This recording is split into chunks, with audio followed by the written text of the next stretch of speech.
So I'm in the middle of building this wall unit, and something I've been meaning to kind of get out and have a go at is this Kreg Jig for pocket holes, and you'll see all sorts of woodworking videos using them. There's certain kind of areas of woodworking you probably wouldn't want to use them, but for just straightforward simple stuff like this, and for perhaps when we come to do the fan conversion units, this is going to be quite a straightforward way to go. Never used one before. I've had a quick look at this, but this is a chance to try it out for good.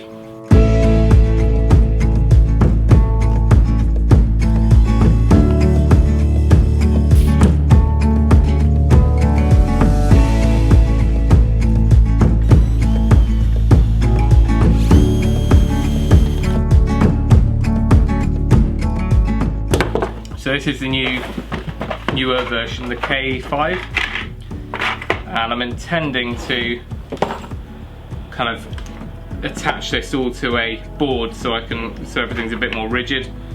But for now we'll use it as it comes. But unless you've got a perfectly flat worktop, it's probably a good idea to fix this down. Actually, we might even have a scrap of ply from this project. Let's have a look.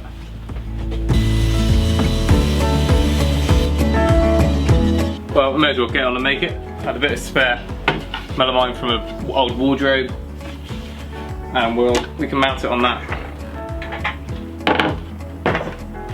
Then at least it's all together. I can hang that up on the wall.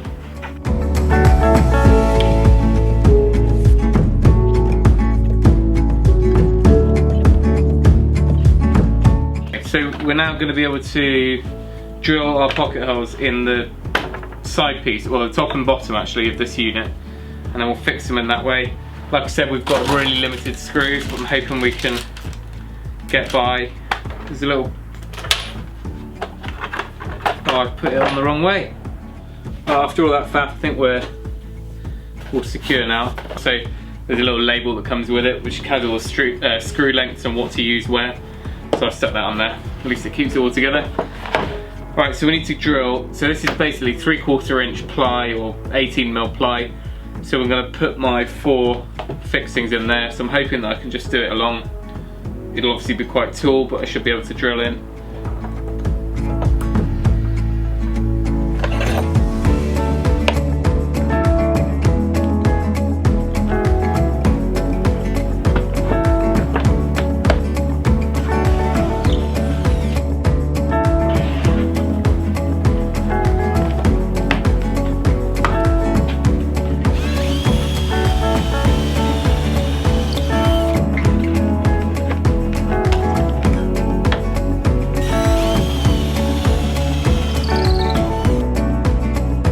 Right, here's my first go with pocket screws.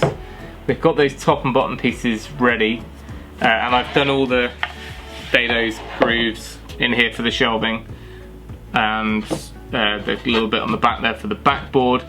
So what I'm going to do is make up the frame first with the pocket screws, and then we'll slot the shelves in from behind. The only problem I've got is I haven't invested yet in the clamp for the right angles, so if one of the clamps has got a little spigot which goes inside the pocket screw, which would clamp it up tight whilst we put our first screw in.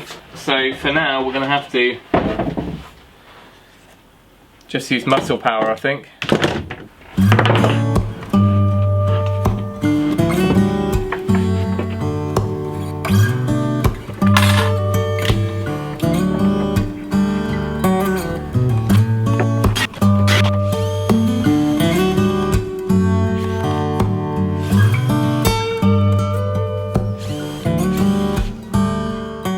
Few errors so far on the project, but as a result of that I'm decided to make one of the shelves the full depth of the cabinet, and that gives me a chance to join the 2 pieces of plywood, the 2 pieces that I'm extending together, and we can use the face clamp for that and try out the pocket holes that way, side to side.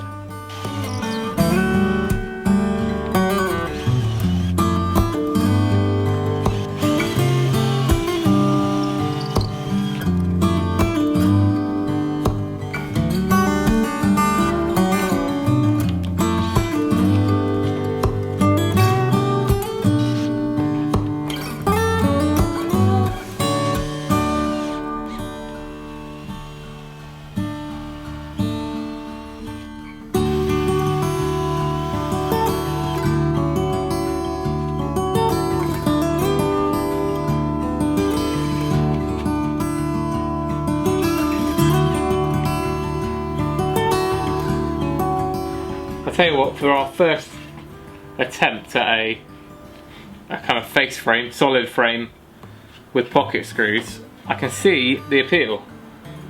It really does pull it pretty tight. And with the glue, once that's gone off, we should be alright. Okay, so I'm trying to use this melamine as a kind of flat surface. Nothing in this workshop is flat, so that's kind of helping me because I can use that as a flat face and clamp the visible face to it, so I know it's flat. So we need to do the same again on this side.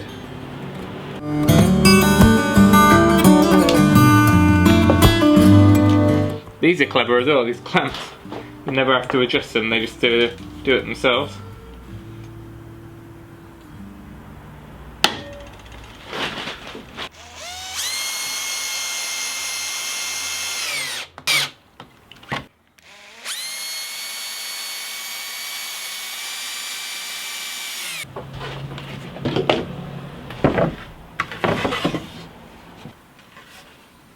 So I'm in the middle of working out how I'm going to fit the face frame to this shelving unit, and I can get away with using pocket holes top and bottom, but of course it's too late to start putting the boards into the actual jig itself, because that would be a nightmare.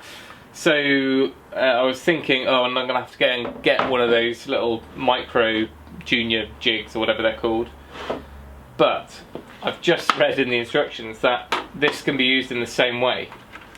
So, as I believe it, you take the block out and then you can attach an extra bit which comes with the kit to it, and we can clamp that to the top surface and drill it in and use it like one of those mini jigs. So we'll give that a go. So I'm glad I didn't throw it away. This little bit here is what was in the box, and I just checked and I was right. On the instructions, this is the portable base. So you take out the block out of the jig and then slide it down, and on here at the sides there are markings to your width of material. So ours is 18mm, 3/4. Then that, when it's all set up, we can just clamp to our workpiece at the front edge and drill through. So for example, it'll be like that, clamp onto the material, and then we'll drill through from here. But then we'll put kind of 4 or 5 along the top there, same at the bottom. Those are completely invisible, and that will hold our face frame on.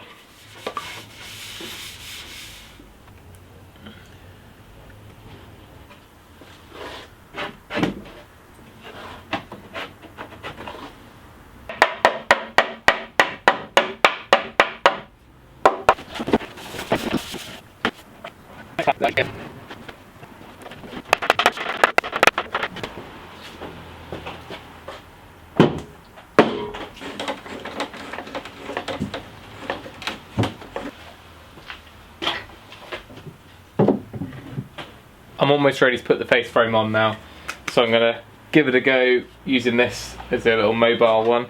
I've just done a test on here and it worked fine, so I'll take the face frame off and see if we can get a few in.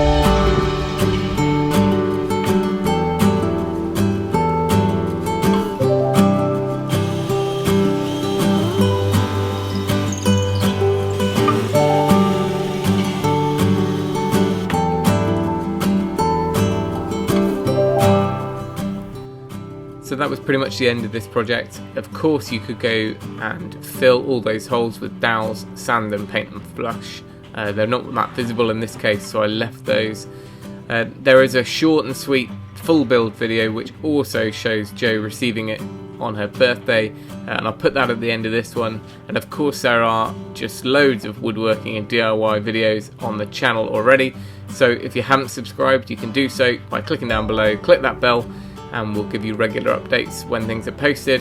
And also, if you enjoyed this one, give us a thumbs up. But for now, remember, if you can, do it yourself, and we'll see you next time.